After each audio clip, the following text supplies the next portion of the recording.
Hello, everybody, and welcome to Season 5.5 start of playoffs for Gopherwatch League. We have an amazing match tonight between the Iceland Imps and the Welsh Whales. And joining me here on the desk is going to be Carson, as well as pAiGe on the production. Carson, how you doing? I'm doing great. How about yourself, man?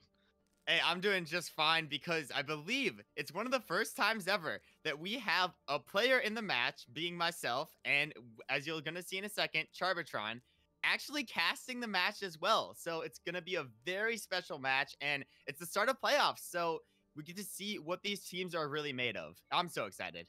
Yeah, I'm really excited too. I actually have a couple players on both teams I really want to look out for. I'm a big fan of Fedora and also of Bark. But on the other hand, I just had Naga on my team up until recently, and I'm really rooting for him to pull through as well. So it's going to be an exciting match for sure. I would also say I'm a fan, maybe of one team a little bit more than the other, but I'll try to remain as unbiased as a caster as I can just for, fairness sake. But I'm super excited for this matchup because I feel like the Welsh Whales are one of those teams that are definitely more underrated. They've been at like the bottom of everybody's power rankings, but I think they're definitely a very, very competent and very, very smart team. And then Iceland Imps, I'll let you talk about them because I'm a little bit biased. I mean, of course, I'm a really big fan of Bark on main tank. I don't know, he's my dad. I don't know if you saw the couch cast we did last time we watched him, but he had me literally screaming out of my chair like at least 10 times that game. And then Fedora, I've just known his play for a very long time. Men's an excellent Thor, but he also has the flexibility to run to pretty much anything if necessary. Invictus is also just insane. I don't know, this whole roster on the side of the Imps, I just have a lot of confidence in. Most of the things you say. However, Bark specifically, Trey, I think he's the biggest thrower in the entire game. I think he's gonna lose every single map for the Imps. That's my prediction for the entire night. But how about you? What's your prediction?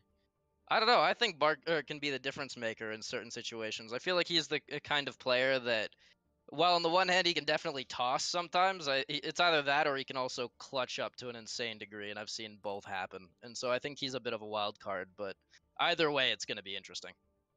Definitely will be interesting. And now the first map selection is going to be in on Lijiang Tower. Now the Whales, I believe, are 1-3 on Lijiang, and I think the Imps are undefeated on Lijiang. So obviously the Imps got this map choice, so a little bit of preference towards Lijiang is smart statistically. But what are you thinking composition wise for both these teams? That's a really good question. I honestly am unsure. I would like to see on something like Control Center Brawl, even though it's probably not the best, but that's just largely because I really like watching Trey on Rhine. I think I honestly don't know, actually, with Li Jiang. There's a lot of different comps that lend itself really well to Li Jiang. We might see some of the Sim. We might even see some Monkey on Gardens or something like that. There's just so many possible options that I think it's a bit of what you make of it. It's a sandbox, if you will. And sandbox maps are a perfect way to start out. And I think control maps in general are one of the best ways to start out the entire night. It's just so fair. It's a just basically clean fight every time. There's not really much momentum other than the ult momentum that you can actually establish between teams. So I'm really excited to see how both these teams fare on control maps, because if I remember correctly, Wales are statistically fairly good on control maps, and so are the Imps. It's just the question of which team is going to shine a little bit brighter in the moment. Yeah, I definitely agree with that. I definitely think, as you said earlier, the Imps are probably favored here. I think it's going to take something creative from the Whales or some expert level individual play, one or the other, in order to push them ahead here. Yeah, and I mean, I'm looking forward to expert level play from all these players, regardless of SR, regardless of what team you're on. I am so excited to see what they're gonna do. But we do have, believe all the teams are almost ready. We had a few account switches, to confuse us as casters more. Just for reference, TPK is gonna be Nash, Bark is gonna be Trey, Meow is gonna be Sly. Do you know who Bug is? I do not. Okay, I could probably figure that out within 2 seconds, but Bog is actually going to be Nolo. So we got a few confusing names here, but it should be no difficulty because we are going to be getting started in just a few minutes. Thoughts on the overall playoffs? Because I mean, the playoff bracket's completely set now, and what are your predictions going into this, I guess, long-winded playoffs? Because I believe it's going to be the first double elimination playoffs in Gopherwatch League history. That's a good question. I don't know. I think there's certain teams, like I'd say probably something like the Whales and maybe even the team I'm on, the Frogs, that double elimination bracket play style might help them a lot, as they've recently traded players and give them a little bit of an out if things start to go wrong early, and they have the potential to be strong later on. I don't have any specific people I want to see win as much as I want to see how the bracket itself develops over time. I think that double elimination style gives you a little bit more leeway to make a mistake early on and still clutch up, run through losers, and actually make it to the top. And I haven't played in, I guess, many Gopherwatch League seasons, only one before this, but I have had the pleasure of casting some double elimination brackets, and they're absolutely incredible because you get to see rematches sometimes. And when there's rematches, it's always like a good storyline. And half these teams, like, you've played against half the teams in the league already, so I think there's going to be a lot of rematches thus far. I mean, the Welsh Whales versus the Imps isn't going to be a rematch. However, they've scrimmed against each other, they've watched each other play, and they know that both these teams are not teams to, take lightly in any regard. Yeah, definitely. I also think that the new pickup from the Whales with Naga, and I think it might be a bit of an underrated pickup because while he is a silver player and that makes people get a little scared immediately, as someone who's played with him, his mentality and his ability and his game sense, I think it can actually go much higher than that, all the way up to plat and even higher, where you're getting a lot of value for the SR that you see on the package. You know what I mean? Which allows you Definitely. to play more high SR players in other positions while still retaining that knowledge and that ability on your roster. Naga's actually somebody I'm like pretty concerned about. I think it's going to be a question of how well can he mesh into the composition of the Whales, and will the comms be there for the Whales? Because I was actually playing quick play with him before this, and I was doing my best to like, tilt him, make sure like he doesn't not going in with a great mentality. And Nog, if you see this, there was no hard feelings when I didn't heal you on Mercy. I just wanna like, mess up your mental a little bit. But anyways, Naga's so good for his SR. His aim on Ana when we were playing together, absolutely incredible. And I think he's definitely a player to look out for because they do have, I guess, Naga, Mania Moon, and I think they have Razin as a ringer. So if very, very powerful support line if they want to use it that way. Yeah, most definitely. I think that this lineup here is going to be really, really powerful for the Whales, really strong. It's just a matter of how it's going to work. All right, and then we are going to be hopping into game right here. We got the first map, Lijiang Tower, between the Iceland Imps and the Welsh Whales, and I cannot be more excited. Yeah, same here, man. I am super excited to see this map. I think of all of the maps, this is probably the most creative, where you can run the Sim Ryan Brawl, you can run a monkey comp, you can run a ball comp. There's a lot of different possibilities here. A lot of different possibilities, and I know the Iceland Imps definitely known for some weird team compositions, some very awkward strategies, typically keeping their players in the same role. And speaking of awkward strategies, Fedora Master potentially going on the Bastion, that would be very exciting to see. I would love to see Fedora on the Bastion. I think that's one of those picks where they're probably gonna, if they're actually going to run it, I'd love to see some funny TP strats coming out with the Bastion, just trying to get into the heads of the Whales and see where they can pick apart and what they can get to go wrong. Yeah, but we'll see who goes wrong. The map is starting up right now, and major differences between the teams. We're seeing somewhat of a brawl from both teams, both using a Symmetra, but Lucio backline versus a Mercy backline is going to be very interesting. It looks like the Imps are going to be the first one on point, and Fedora Master on the Bastion coming in absolute clutch right now. They're actually able to break the TP of the Welsh Whales and find 2 picks on the same way, and we see Trey just going straight in. He doesn't even care at this moment. He's just pushing as much as possible, enabling the DPSs of the Iceland Imps to get as many picks as possible and just completely controlling all the space in front of the point. Yeah, definitely. And Fedora's pick early on, his first pick was on a Reaper, which is his biggest counter in that entire matchup. So if that Reaper doesn't die early, I think they could have struggled way, way more. But getting that first pick on the Reaper, not letting him get close, not letting him set up, was a big, big deal there. Definitely a big deal, and I don't believe a single Iceland Imp has gone down yet. This is just utter domination from the team. They're calling their target so well, and they're figuring out exactly where these players are. Centurion just trying to fly in the air, stay alive as best as possible, gets shut down by that Bastion. And Bastion, as well as Baptiste, already have built up their ultimates for the Iceland Imps, and they're looking so solid. Yeah, most definitely. And Fedora getting on really strange angles, forcing D.Va to chase him. And the D.Va doesn't have the support, ends up going down early. It's a bloodbath here. They need to figure out how to deal with this Bastion. Definitely need to figure out how to deal with it, but looks I mean, like they have. Genji deals with it already. Unfortunately, Invictus is going to get the D-Mech on to Corey, though, so it's fairly even thus far, and Tribertron and Invictus just both going in so aggressive. Bark actually gets TP'd up onto the high ground, swings back and forth, then TP'd back down, creating as much chaos as possible. Mania Moon now gets the res onto Nort, but the team of the Welsh Whales have already been primarily dismantled. They're gonna be building up a couple ults, but will those ults be substantial enough to win this fight? Yeah, speaking of ults, Trey's Earthshatter there, allowing them to equalize, buying time for Fedora to get back, was a massive play on there, and it allowed them to get their numbers back, not allow them to push, keep card control. It was massive. Speaking of massive, that bomb just disrupting their team and D-Mech and Corey at the same time. Then Bark and Fedora there for just perfect follow-up. Somebody goes on for the contest, but they're not going to be able to really get anything as Bug finally gets shut down. Now, 4 ults potentially online for the Welsh Whales, but the first ult to come out is going to be the window. And that shatter there. Eventually, they used the blade to really get this contest, but the blade was invested so much in the contest, it wasn't able to find any value just thus yet. Mania Moon finally getting the res onto Nort.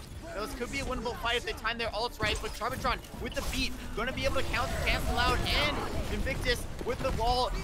Absolutely huge for this sustain. Now Bark's back on the point. Nash is there as well to really complement the team. Tribertron to boop off onto Corey. That's going to be massive, and they're just there to clean up all these kills. That's going to be a first map win for the Iceland Imps. Yeah, definitely. I think the biggest misplay there was probably investing that blade so early. I understand you need to get to point on time, but when you invest the blade that early, you no longer need to worry about the Lucio saving sound barrier. They're like, all right, that's what I was saving sound barrier for. I don't need to hold it anymore. I can use it when it's necessary, and that massive sound barrier just prevents them from getting any further kills, and they just slowly get whittled down and picked off one by one. And speaking of compositions that can really whittle you down and get you picked off one by one, we got the classic, the Ball 7-man for the Iceland Imps, one of the most infamous compositions that they run. I love this composition from us just because it's so unique to our team, and it feels like it always works, but we'll have to see if it's gonna work out against this, I guess, more awkward composition for the Welsh Whales. Yeah, definitely. I think the Pharah of Mercy is definitely a decent threat here, given that you have the Reaper Tor backline, but you need to take care of turret early and just force the poke battle and being able to pick that early advantage without Reaper being able to come in and contest. Well, they do take down the turret, and now Nort going in. They do get an anti onto Nash Browns, but the pig's gonna go through onto Corey. Luckily gonna have the res there, but no, Bark absolutely throwing, gets slapped and moved off. Yeah, and Corey hits a fat hook onto Invictus as well. This is looking like a really rough fight for the Imps right now. And that's classic for Trey, just finding any way possible to throw, getting slept, getting knocked off the map, and also getting knocked out is going to be the rest of the Imps team there. Corey, Bug getting takedowns onto both players, and they're just going to have to full reset for the Iceland Imps. Yeah, definitely. That's definitely what we were talking about with Trey, though, right? Last round, we had a very, very clutch shatter from him that saved his team from getting run over without the Bastion, letting him get back. And this time, he just kind of trolls a little bit and screws his team over. It's a 50-50. It's which side of the coin are you going to get? Yeah, and it looks like the side that they're going to end up pushing on is going to be a left side push. Bark already finding that maybe second side of the coin, finding the pick onto Nort, but reses from Mania Moon have been absolutely perfectly timed. Bark now going on to Naga, finding basically every pick. He shows that he can throw, but he also shows that he can clutch up when it matters most. The support line now down. Centurion has nobody to hang on to. He gets picked up as well. The point's going to flip over at 66% for the Welsh Whales. Now Corey's gonna try and get out with the entire team looking back at him. Oh, Bark barely saves it. Trey lives. Oh, and the whole Hog's invested, thinking that there's way more people on him than there are. They were about to let him out, and he just invests that ult. Yeah, unfortunately, the ult's not going to be able to find anything other than a little bit of control on the bridge, but it's going to get stalled out by Bark. Eventually, this flash is going to come through, but not going to be able to find anything just yet. Now, Nort's on the back of the point, invests the mines. That's going to really cut off the team, but oh, he's stuck below. Using as many ults before he saves it. Oh, no, it's gone. Oh, and the entire Welsh Whales just get fully wiped out by those two ultimates right there. Now, it's going to be 4 ults to 4 ults for both teams, but I mean, the point is slowly taking over to the favor of the Iceland Imps, which is good. Bark yeah, does definitely. go down to reset. Yeah, definitely. And last fight was insane. Being able to recognize that Nort was stuck underneath there and he wasn't able to get out in time, and you could push the rest of the team 5v6 and just run those ults, steamroll who was left. It was a very good read by the Imps.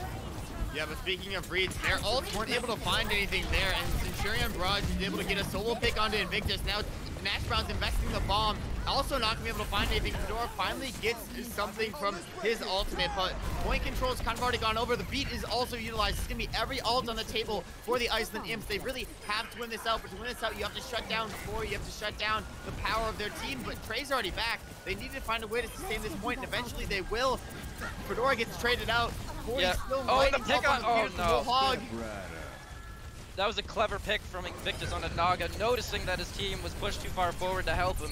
Goes on the isolated on it, but once again, Mania Moon with a sick res, being able to keep his team in the fight, keeping the actual healing up on par. Keeping the healing on par. Now it's going to be a 99% for the Iceland Imps, but point will eventually flip. And I got to mention, Trey may be on a lot of eliminations, maybe on, you know, a lot of damage, but has fallen off the map 3 times thus far. And if I'm him, you might as well just go for 4 and 5 at this point. Honestly true. Oh, the early pick onto Invictus from Centurion. That's exactly what makes this Pharah so powerful. Being able to spam from long range without being contested allows you to just push your damage into the team and find random picks like that onto Reaper. Now they have to wait for him to come back before they can take this fight, giving precious time back to the Whales. Precious time, but Nort actually falling off the map, maybe learning a bit from the main tank of Trey. Core is going to be invested on the point. That's going to deny the entire point. Now it's going to be the Cole from Sly just going straight in. The point's going to completely flip over. High Noon going to be used, shuts down Nash Brown's there, but Mines are going to be able to deny this push. Now Nort, the only one on this point. Invictus and the rest of the Imps doing a great job of shutting them down. Eventually, oh no, Mania Moon's stuck on the back. She has no one to fly to. She gets taken down. There's no res coming in for this team now. It is literally ball versus the world here, and no, he can't handle it. They cannot handle the pressure, they cannot handle the speed, and the Iceland Imps are going to end up taking Li Jiang and the first point overall in this best of 5 series. Yeah, that play on this point from Invictus was absolutely insane. He was so good at recognizing when the enemy team were split up, when somebody was isolated, when the Mercy had no one to fly to, and just also doing crazy plays like this and killing everyone. Absolutely nut of a player. Absolutely nuts as a player. Definitely better than Trey. Definitely better than, just better than Trey, to be honest. Not going to rest the other Iceland Imps. But as you can see, 74% kill participation, almost like 3/4 of the entire kill participation in the lobby. And great job by the Imps of just knowing when to take fights, knowing when not to take fights, and playing to absolute perfection. Yeah, and if you think about it though, Trey actually made a really smart play by falling off of the map in between fights, getting Nort to be like, oh, okay, that's what we're supposed to do, and he just jumps off the map in the middle, and it was really a tactical decision if you think about it. It may have been a tactical decision, and it may have also been some classic throwing, but we'll have to figure out. I'll get a chance to go talk to him, because in this system, I'm now switching out for Charbitron. So I will be leaving this, Carl, leaving you with Carson for just a moment, and then Charbitron will be joining for their casting debut. So I will see you all in a bit, and Carson, I'll leave it to you. Thank you, War. I loved that first round. That was beautiful, man. Oh my gosh. Char, can you give us a little bit of insight into that first round, what you guys were talking about over at the Imp side of things? It was just a lot of calling out, like, balls behind, planning out, the Sim Bastion strat, where we're going to put the TPs. Yeah. Yeah, that Sim Bastion strat was something, man. I saw it and I was like, I don't know, they've got Reaper, that might be scary. Very first pick, Fedora takes out Reaper. I'm like, okay. Okay, so you guys know what you're doing here. Understood. Yes. I mean, so, we always was that know like what practice? We're doing. That was our warm-up round. That was just our warm-up round. Oh, so. Okay. 2-0 on a warm-up round. Ooh, this might be a tight series if that's the case. Yeah, we'll see what happens the next one. I don't know. I mean, I think it's gonna be close. Yeah, I definitely think it's gonna actually be a lot closer than what that first round depicted. Just looking, you see certain glimmers from the Whales, or there's certain moments where you're like, oh, okay. Like first point on second round of that second round of Li Jiang, and like, oh, they just full on rolled in, took point, and said, "This is mine." So I definitely think there's definitely chances here for the Whales, and I think the biggest highlight for the Whales that I saw just in Lijiang itself was probably Mania Moon on the Mercy. That Yes. there was so many clutch reses. It was insane to the point where Invictus started looking and was like trying to find those isolated areas. They're like, okay, Mercy has nobody to fly to. I'm just going to leave the fight, focus on this Mercy. They don't get a res. My team can clean up the rest. Mm-hmm. Mania Moon is genuinely one of the best Mercies I think I know. Like the last game that the Whales played, when I was watching that, I was constantly amazed by both her ability to stay alive and always have absolutely clutch reses. Yeah, there were so many, like, where I remember Invictus found an insane pick on the Ana, and then Media Moon just waits till he walks back a little bit, goes behind the corner, reses, it's like it never even happened. Mm-hmm.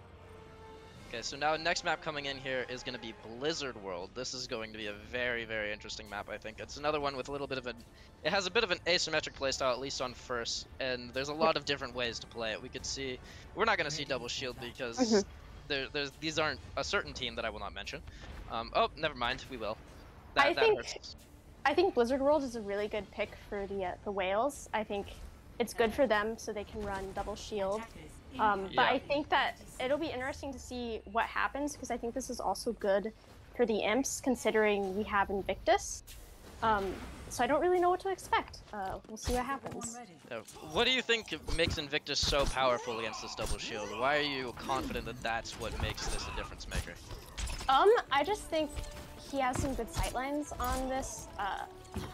on this map, and I think him with the War Mercy Pocket, of course, makes him a pretty difficult foe to go against. Definitely. I think he'll definitely be invaluable in dealing with this this Echo Mercy, excuse me. I do worry, though, with the double shield composition, where he's going to find his angles. And look, there it goes down. Now Echo's going to push in, deny the res. This is already looking like a wonderful first fight for the Whales. Oh, yeah, you have Bark and TPK stuck here on the high ground, stranded away from the team. They're trying to get out. Bark barely manages to make it out. Unfortunately, Norton just managed to get TPK, who is not as lucky. Ana hiding in the back, waiting for reinforcements. Corey finds them, be able to land the stickies. This is a clean first point cap for the Whales. That was just clinical execution. They noticed it, the early pick on Invictus. New War needed to res that, recognized it. Corey just made sure it did not happen. Oh, early pick for Trey though. Being able to equalize, send things back forward. What are you thinking about this position here? I'm just honestly taking in all the action right now. Yeah, that's fair. Oh no, Trey. I don't know if you noticed that, but Trey got stuck on the little rocks there. Yep. And he was unable to move his character, and because of that, Roadhog goes down. He did. We have the Whales on are... Torb. Yeah, that's interesting. Oh, Mania Moon went down. They're down a healer. Oh no, and now they're about to be down Meow. Oh no, they're equalizing. Still not lost here, they're getting fast spawns. But what are we looking at here? Here we have TPK and Trace setting up back on high ground. War taking a little bit of turret damage, but in the end will be okay. Bob in the back to send some disruption and focus down Corey a little bit. Managed to find Corey. That's a massive pick, allowing the Imps to come back forward and retake this point. Now let's look. We have Core coming out for both Bug and for Fedora. We have support ults online, both teams as well. We have a slightly earlier Flux for Nort, but he's about Nort's in a rough spot there. Gets taken down. TPK now is gonna have his own, but TPK is down too. Oh no, that Core did not get what he needed either. Just got the res on Trey as well. Yeah, this is definitely looking like a scrappy fight, to say the least here. They're looking to find an angle onto high ground, but Trey is there, Invictus is there, Fedora's watching it. I think they just need to push card a little bit more here. Oh, pause. Pause? We have pause coming through here, coming on the side of the Imps, so maybe we have some internet issues. So that's never fun, especially in a fight like this where there's so much going on that it's going to be hard to rally around and get a strategy behind. Corey saying, please don't hook me. Zeus black screened, it looks like. Oh no, that is incredibly That is not unfortunate. That is incredibly unfortunate. And we had a slow start to this whole game as well because people were having issues with technology and internet and whatnot. Internet, technology, cars, all play factors in the wonderful game of Overwatch, despite it, that's not the type of issues you expect in a tournament. Yep. You're thinking, okay, how do I beat the enemy team? Not how do I beat my own router into submission? How do I get it to finally work? Yeah, just praying. Just please work. This is one time when I need you to. It's crazy too, because I've been in that situation a couple times where I'm the one who ends up having these types of issues, and it feels like those never occur in regular play. It's only when you really need it to matter in tournament play when all of a sudden it cuts out. But while we're paused, we might want to take a look at ultimates here. Who do you think you favor in this ult economy right now? The Imps are definitely looking in terms of ult economy. They're looking really good. They have 5 ults online versus 3 on the side of the Whales. Yeah, I definitely agree. Yep. Sent might get his soon. He's at 77, but it's looking a lot better for the Imps right now.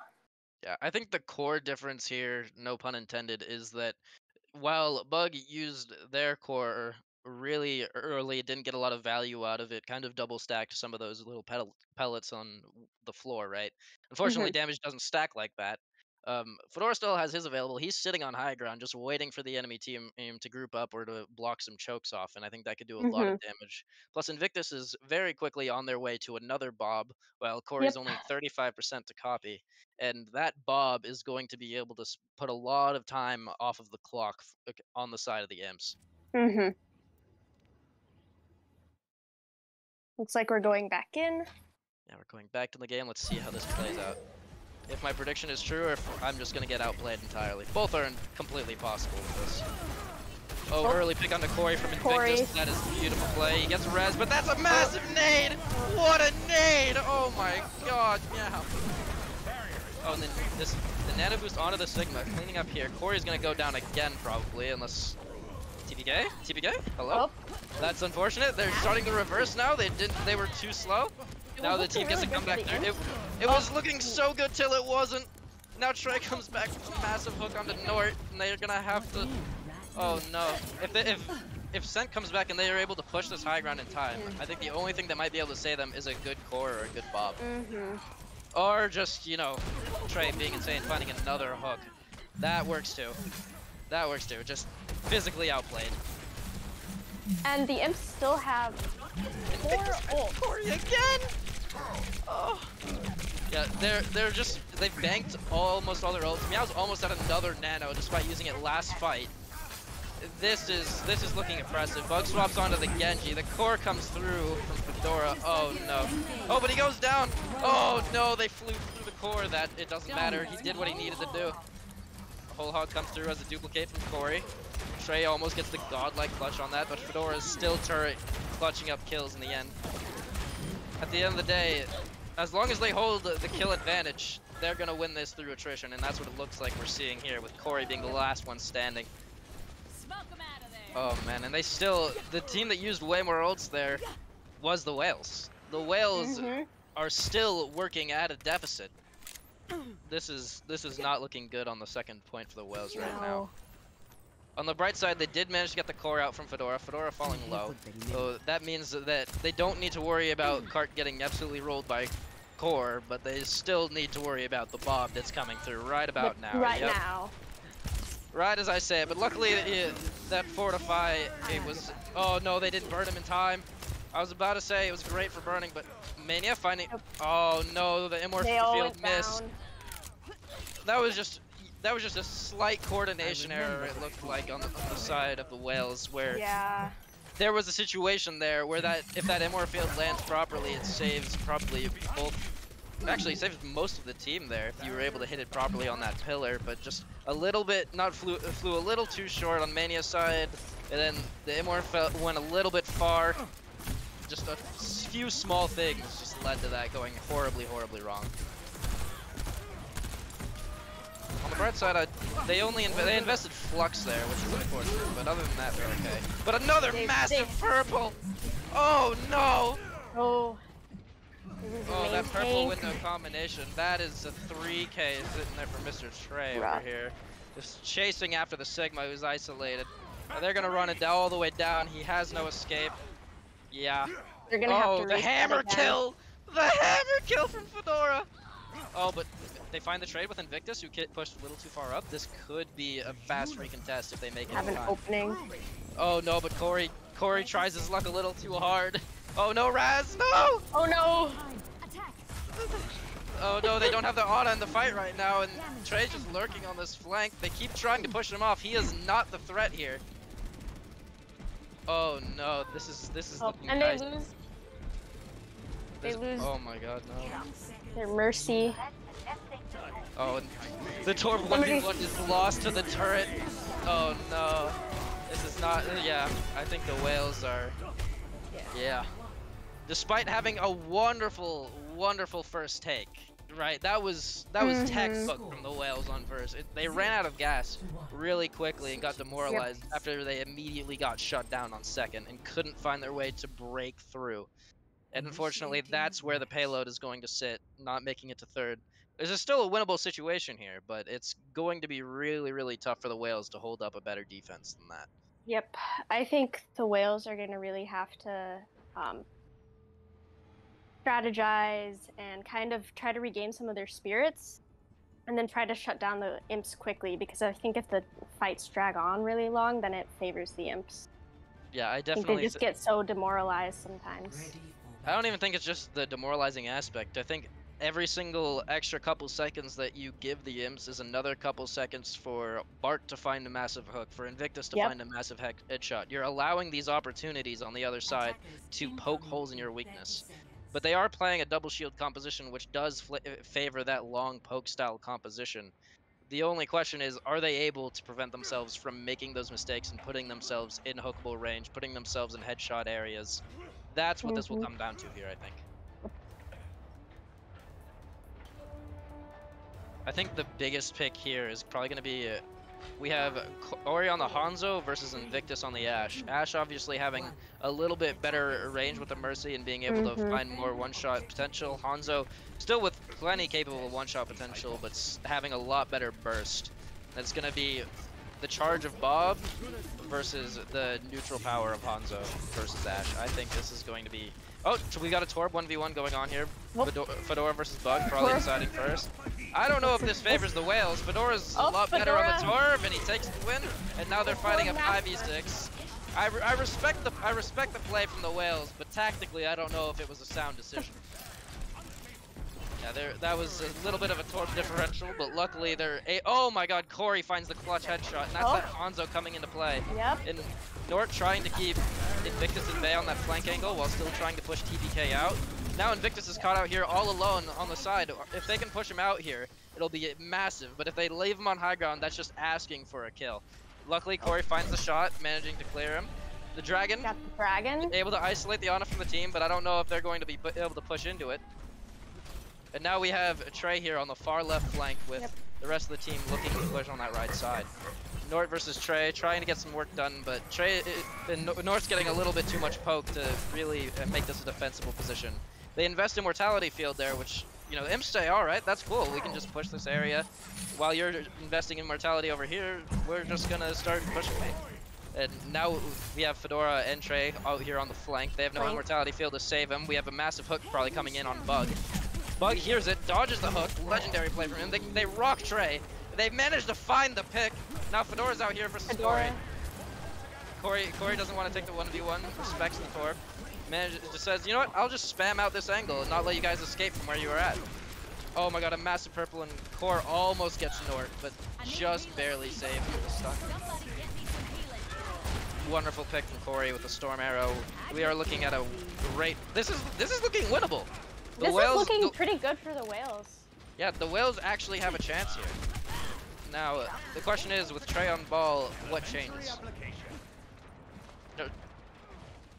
That is the real question here. With Corey on the Hanzo, we have the Hanzo Bastion. I don't know where the ball's going to see a lot of value, but I don't want to underestimate Trey, and I'm not the best ball player, so he might see something I don't. Looks like he's setting up to knock Nort off high ground, possibly. into his Yeah. team. Trying to get that isolation pick early, but Nort finds and there he TPK goes. first, and he just fluxes up Nort the Chad. And the Flux Dragon comes out. That's going to be a massive pick. Now, if they find Invictus on the left here, then that's just cleanup. That's cleanup city. Invictus down. Yeah, now, I wonder, do you think they'll find Fedora here? I don't think they will. I don't think they have any idea that he's there. Yeah, if they He's did, just that would have been a chilling. nasty stagger, but that is such a good spot to hide in. Fedora knowing where to hide and when. And now there's only a minute left. We'll see if the Imps can Clutch through take with a minute point. left on the clock. Especially, they're also fighting. They're on Monkey now too. Yeah, they have some Nano Monkey in the arsenal now. Okay, we're looking at Flux, Nano Monkey. We're looking at Bob of Valk on one side. Massive purple on a Nort. Nort's in danger, but they have the bugs. Massive ult out on Bastion. The whales are down. Yep, they're dropping. Yep, but Mania with a massive res on the Raz. I don't think it's gonna be enough though. It's just I don't Raz think alone on so. point now. Now with 16 seconds left on the clock, they're going to they're actually gonna cap on first. Now, while there's only 2.5 minutes left on the clock, Imps don't have a lot of distance when they have to push this payload. No. And that core sets them off of that stair high ground. Corey's isolated, gets taken down by Bart. Mania, I believe, does not have the res available right now. I could be wrong. Oh, she does. No, I am she's wrong. rezzing, she's rezzing. Oh yeah, because she managed to pass away at the right time on last fight. Now, we have TPK behind Nort. Nort doesn't seem concerned. He's going for the massive flux, trusting his team to clean it up. War looking for a wonderful res. Is on the Meow, but Meow is gonna need to get out. Oh, massive purple though, but oh. Well, the cooldowns are great. I don't think it was enough. The team was already gone. Oh, payload's pushing. They moved away. Yeah, I mean that's a. I think you're okay with that. You're fighting now with if you're the Imps, you're fighting with an ultimate advantage with payload progress. Even though you lost that fight, it's still looking good for you. Yep. I wonder how big we're gonna have Window, we're gonna have Dragon, we're gonna have. Okay, they're blowing it. And they've got the Nano Monkey on the other side. Window, it doesn't matter. Tanks go down. Threats 3. Absolute massacre by the pillar. Just blowing the ults, trying to get the advantage. But honestly, I'm not sure if that was the best play. I think that the fight ends quickly there, and correct me if I'm wrong, but they only invested Nano. It's just a scratch. You'll be fine. And with that low investment in that early fight, they're gonna get another fight here, and they're fighting from an even bigger ult advantage. And it's one fight territory pretty much for the card, maybe two, but it's gonna be tight. We're gonna have to get back fast. Yeah. Another fight. Recognizing the moment, Invictus sends the Bob on the high ground, running low, but being able to put it in a very annoying spot, forcing the whales to back here. Looking like he's about to get caught out. Monkey comes in. Oh, what a wonderful fork here. That's gonna be the map on Blizzard World. Victory. I think the close best first point, but once they got first point, it was pretty straightforward from there. I feel like. I think on both ends, I think the best way to sum this up for the whales is it was going great until it wasn't on both attack and defense. Yep. It's like they start solid, but get frazzled the second one thing goes wrong, and once you find that first fight, it seems like they start to scare themselves into submission on their own a little bit. Taking fights early, they don't need to. Once they find that one crack, they start peeling it all open and just everything. Yeah, falls apart. Yeah, they're strong in the same way carbon fiber is. It feels like where they're gonna go ahead and it's incredibly strong until you find that first crack, and then the whole thing just seems to fall apart. Yep.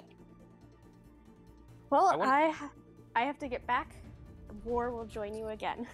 All right, sounds good. I look forward to the future rotation, getting War back in again. Give you some time to drink some water. All right, best of luck. You too. I do need luck. Hello, I'm back. Welcome back, War. What do you want to say about that Blizzard World? I summed it up earlier. I think, correct me if I'm wrong, but it feels like the best way to describe it on the Wales side was it was going great until it wasn't. I'll quote Trey. and say that was our worst map in Gopherwatch League history, probably. GG. Go next.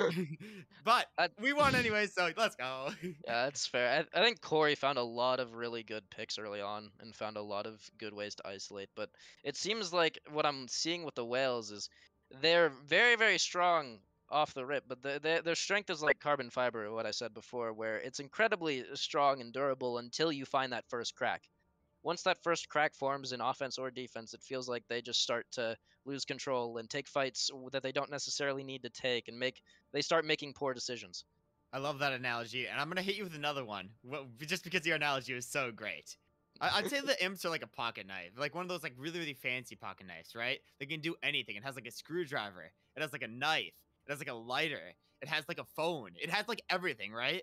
And they may come out with a knife, and it may try to stab somebody, and maybe stabbing doesn't work against the carbon fiber, but then they could try to like try something different, try something new, and they can be adaptable, and they can think of new strategies, and that is when they strive the best, because it's not how they start, it's how they finish. That's true. I think the end game, that swap to the monkey on Trey's was invaluable with that nano pressure, being able to just force everybody back, force those fights to occur on point, not allowing Corey to really get set up the way he wanted, finding him, isolating him. I want to say Trey isolated Corey at least 3 times in the last couple of fights. Yeah, I mean, Trey was just, as much as I joke about him throwing, Trey knows exactly what to do at the right times. And even though there was a little bit of like stagger and on at least the attack for the Imps, and they got like mistimed a couple times, he kept on saying like, yo, get back together, yo, regroup, and then we're going to take a fight when we have some type of advantage already. Or when I do this, then this happens, this happens, this happens. And he has a really good job of like breaking down a situation into like a very compact, concise battle plan, and then presenting that battle plan against the enemy team in a way that lets you win. But I mean, it can always fail. I don't know. It feels to me like what you're saying is that Trey's playing chess to the Whales checkers at this point in time. I would say so. I'd say so. I think definitely a easy way to highlight that, where it looked like the Whales were looking for that short-term, immediate one move, get something done, was when Trey on second point defense was on the hog playing that right side flank, and you just watch as the Ana and the Torb try and rush him, and Torb has to back off. He puts too much damage into him. Ana doesn't pay enough attention, goes in looking for the anti-nade, looking for the sleep, goes ahead and gets it, doesn't die for it, luckily. But also, the whole time they're over there, the rest of their team is busy trying to take stairs without an Ana. I know, and it's the way that it just like works is absolutely incredible. But as this is happening, this is kind of why I'm cutting off. I'm thinking about like how team compositions work. And it looks like there's some pretty major changes for both teams in terms of team composition, which is weird from my perspective because we now have Nash Browns on the support. And Meow has been moved up to the DPS. Now from the Whales, we now have Naga flipping off the support onto the tank. We have Nolo going from DPS to support, and then Centurion going from tank to DPS. So some fairly different like comp switches for these teams. It's very interesting. Plus Corey going on to the tank role. While I don't doubt Corey's tank abilities, I think he was instrumental in keeping the Whales in the fight on Blizz. I think that that Hanzo play was really a big part of what kept them in. So I wonder if that was the decision. Naga, the Naga switch tells me here is he's running SIG, and that's most likely what's going to be happening here. I can't remember if he was the SIG on Blizz World as well. My brain fails me at this point in time, but Naga's SIG is probably his best hero. He also has a fairly decent diva, but I have a feeling the Sigma is probably going to be where we're going with Dorado. Now, with Dorado, I don't believe that, except for in scrims, I don't believe the Imps have ever played this map in, like, a Gopherwatch League in the 5 weeks we've already played. So I'm interested to see really how they adapt, because we have played it a bit in scrims. We've been prepping for it, but I don't know with this, like, new team, this new, I guess, lineup that they're running into. I feel like it may fall on a map like Dorado.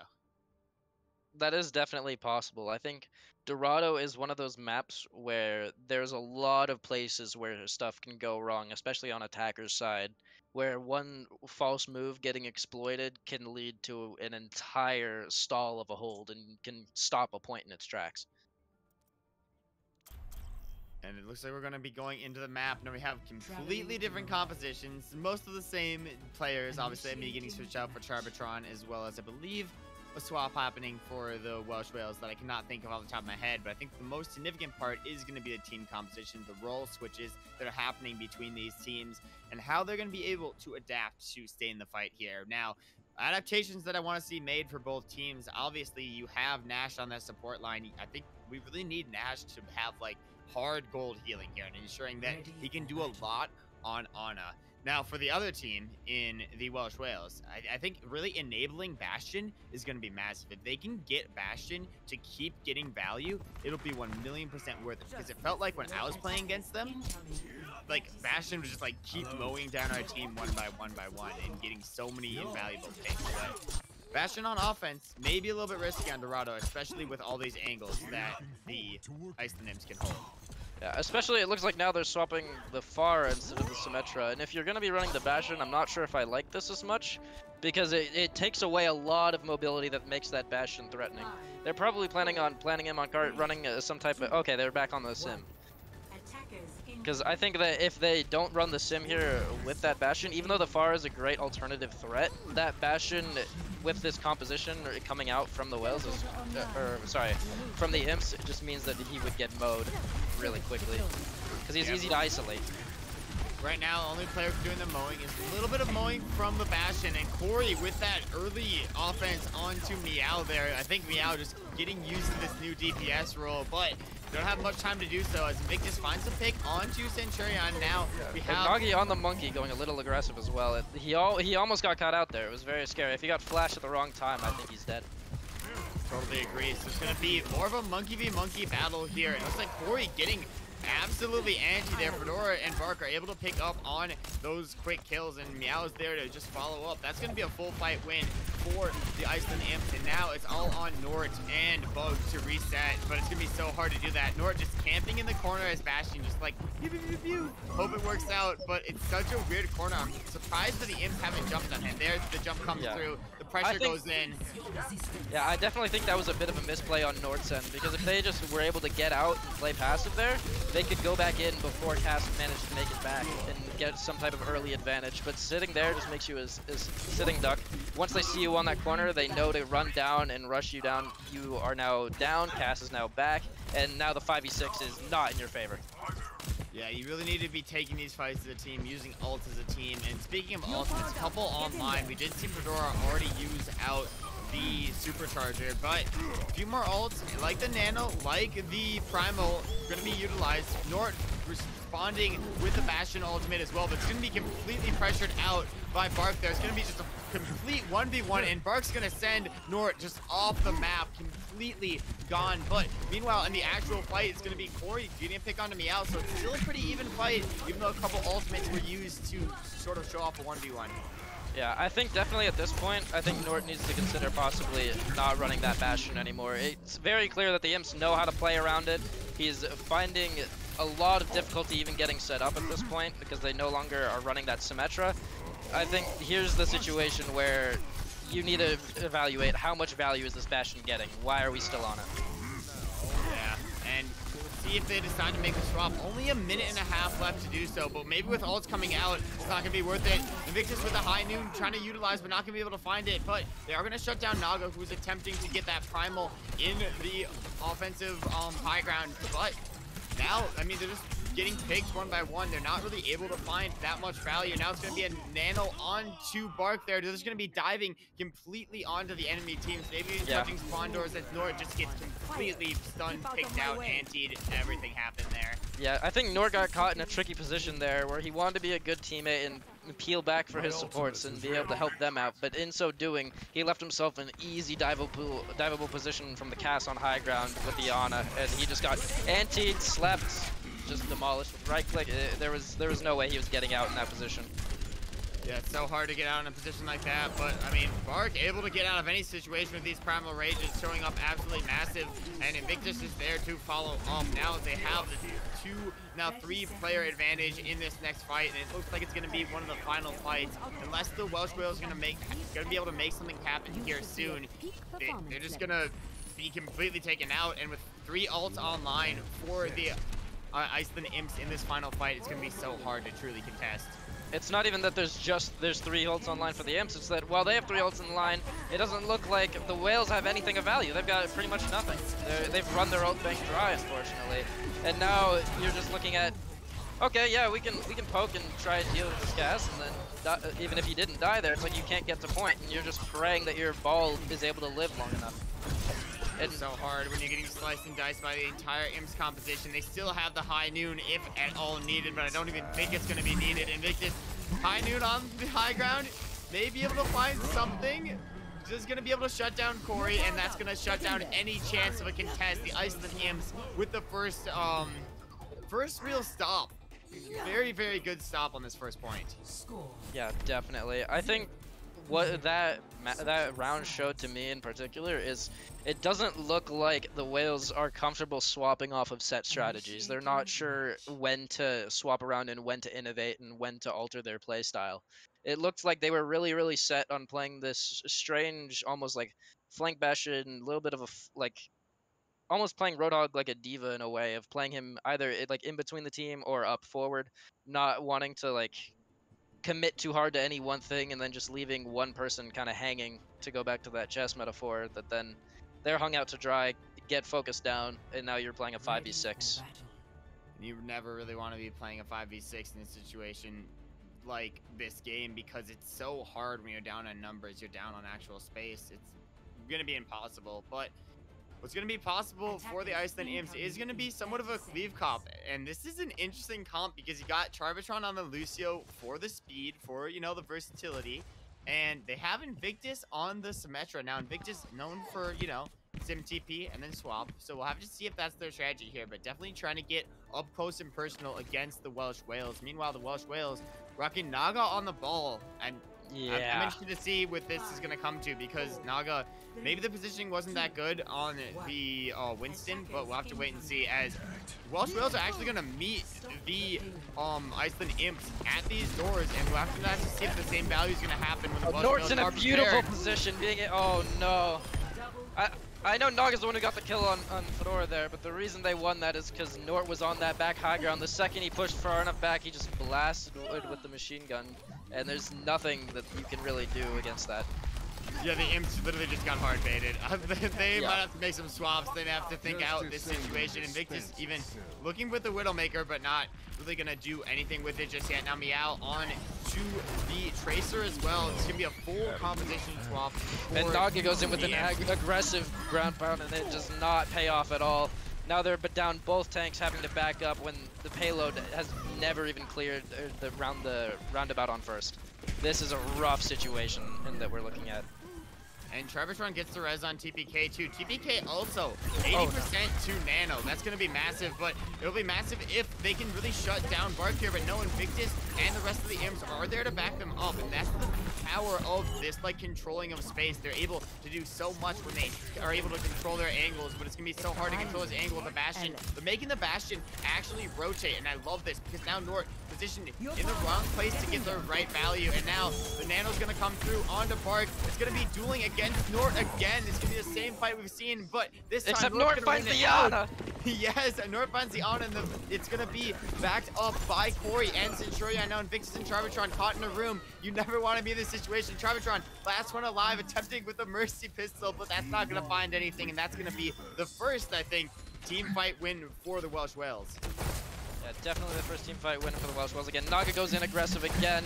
He gets purple, but he manages to make it out safely and live. Now we have a counterattack coming through from Trey. Just pushing Bugs out.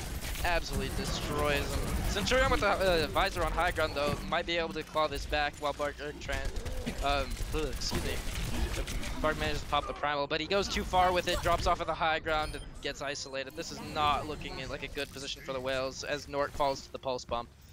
And that's so important for the Imps because they saved their ults up, utilized 2 there, and now have 3 more to utilize in this upcoming fight if they even need it. But who even knows if they need it at this point? They have been rolling. They throw out a couple just for the fun of it. Bark's going in, and that's going to seal the deal. The Imps take the first playoff game. Oh my lord, that was an insane match from start to finish. I was really hoping to see something closer, but I think we were able to see the biggest issue that I saw, at least on Dorado, on the side of the Whales, was they really want to stick with these set comps, and like, this strategy works once or twice, and then once it's figured out, it becomes a lot scarier to use.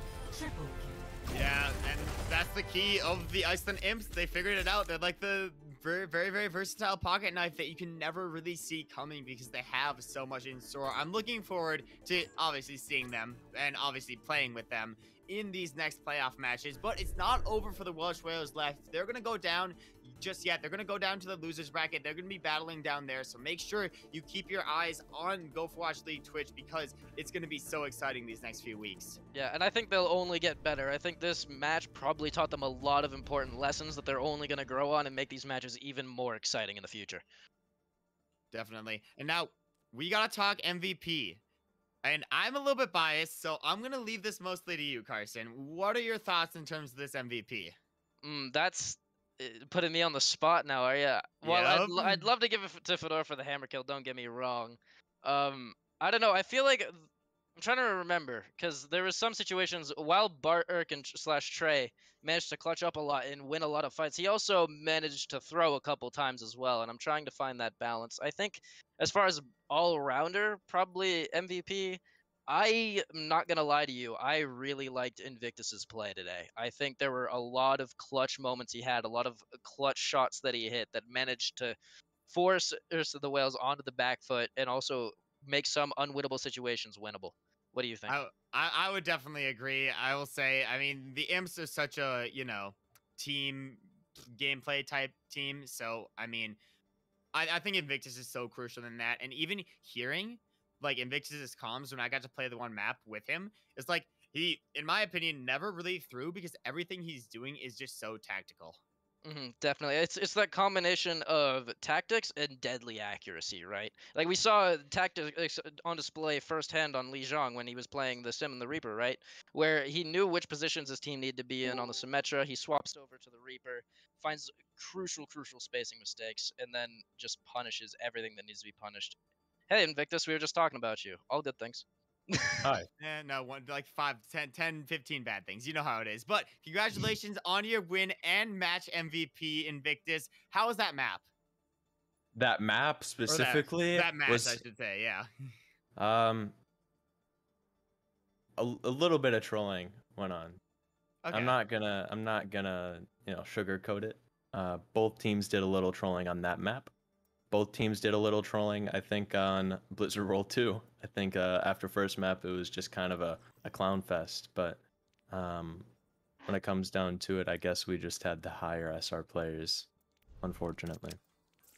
I don't know if I'd say that, because while there were great mechanical skills and you definitely had more mechanical pop-off moments, it also, to me, looked like a general team difference in terms of cognition and recognizing what needs to change and what needs to actually work, right? Like, we saw certain situations, like on Dorado, for example, where they were really, really reluctant to swap off of that Bastion or to make different decisions and make different plays, where you guys were much more adaptable and recognized what your win conditions were, what you needed to force, what you could back away from. So that's what I think really won you guys that match, at least in such dominant fashion.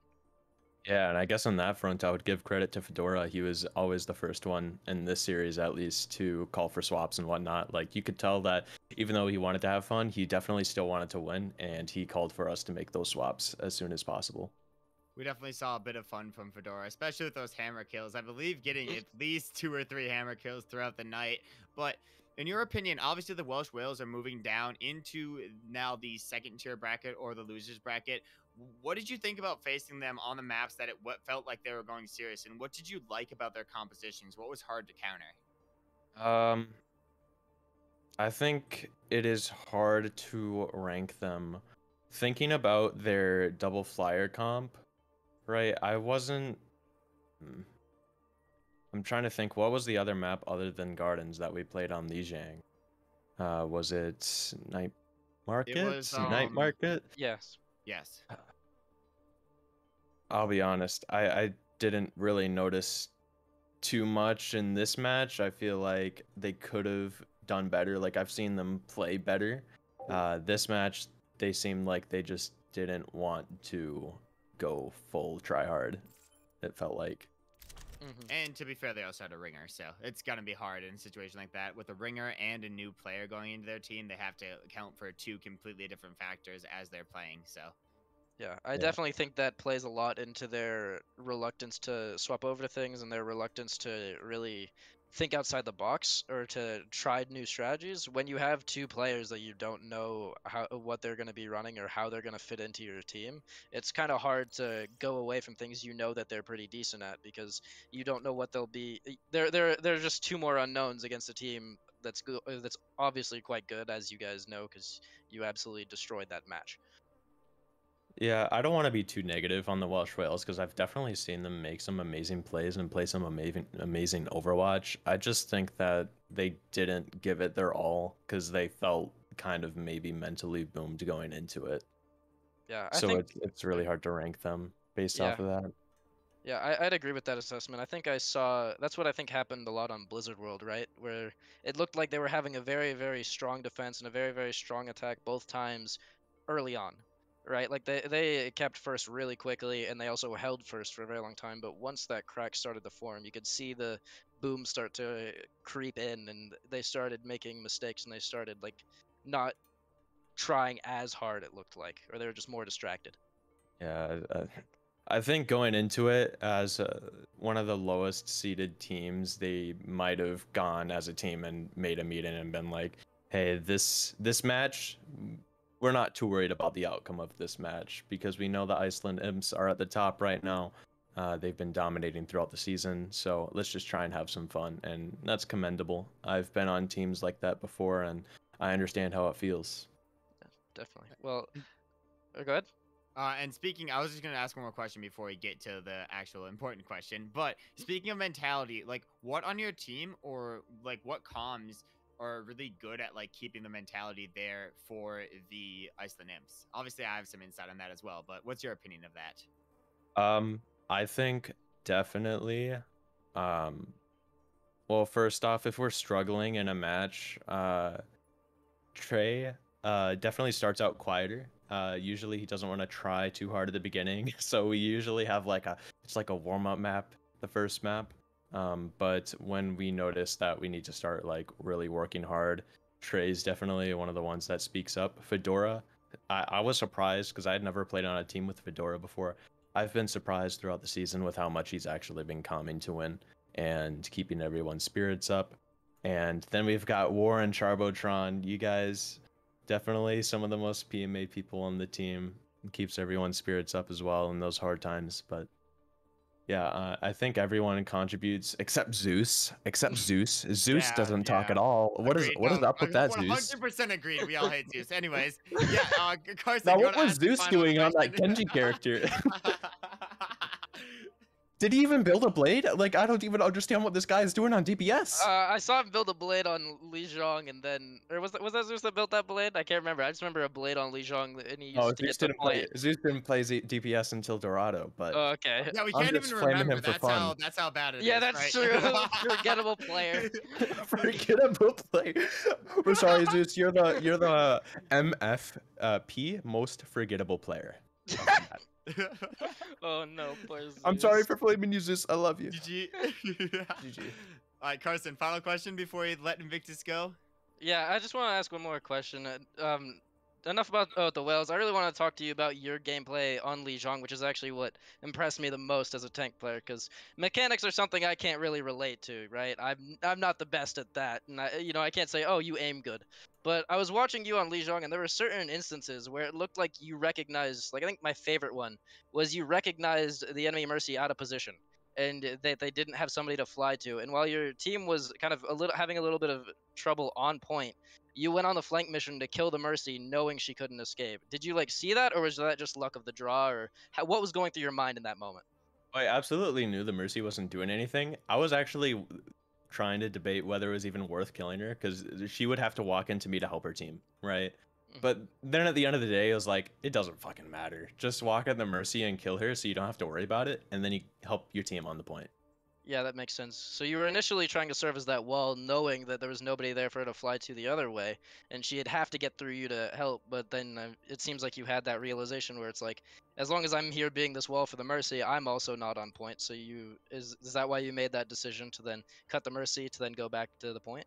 Yeah, for sure. I knew that she wouldn't be able to fly to anybody unless someone backed off point, and if that happened, then that would be a little bit worse news for us. But this is kind of like all thinking back. I think my thought process was a lot more me see Mercy, me shoot, kind of very simplistic. I mean, I was playing the Weepa guy. the So- Weepa guy with his 2 revolvers. Yeah, my favorite character is the Reaper guy. Yeah, that's fair. Well, thank you so much for your time. Wait. Yeah. Oh, you got one more? question, You got one more? question. My All bad, right, my bad. If you weren't the MVP Invictus, who would be the MVP on your team? Anybody but Trey. Trey cut, GG. Anyways, thank you so much, Invictus, Even for Zeus? your time. Even Zeus. Even Zeus. Oh my gosh. Okay, This is crazy. so one thing I wanted to point out is on Blizzard World, Zeus hit the fattest nade on them on the high ground, and it just got hit us like a 5K. He hit fat nades, okay? So maybe just if I wanted to pick out one, Zeus on support. Definitely not on the DPS. We don't talk about that. But on support, very good player.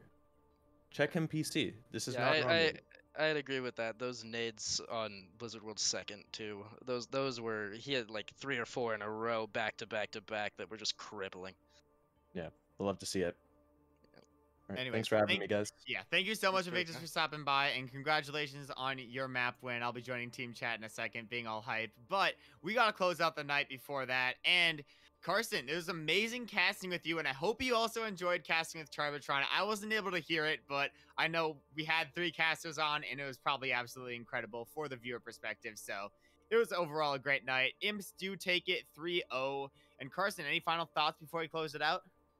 Nothing really. This was just a really exciting match with a really interesting cast structure. I had a wonderful time, and it was great to see these 2 teams just duke it out. All right. Well, thank you so much. I am War. This is Carson. We had pAiGe on the prod, and we also had Charbatron and her debut at casting. Can you even believe it? She was that good, and it was her debut at casting coming in to cast. So definitely some amazing talent to look out for on the casting desk, but also some very exciting talent coming in these next Overwatch games. So you got to stay tuned to Gopherwatch League on Twitch for all that hype. But for now, I got to say goodnight. Have a safe and wonderful night, everybody, and hope you have a great start to your week. Goodbye.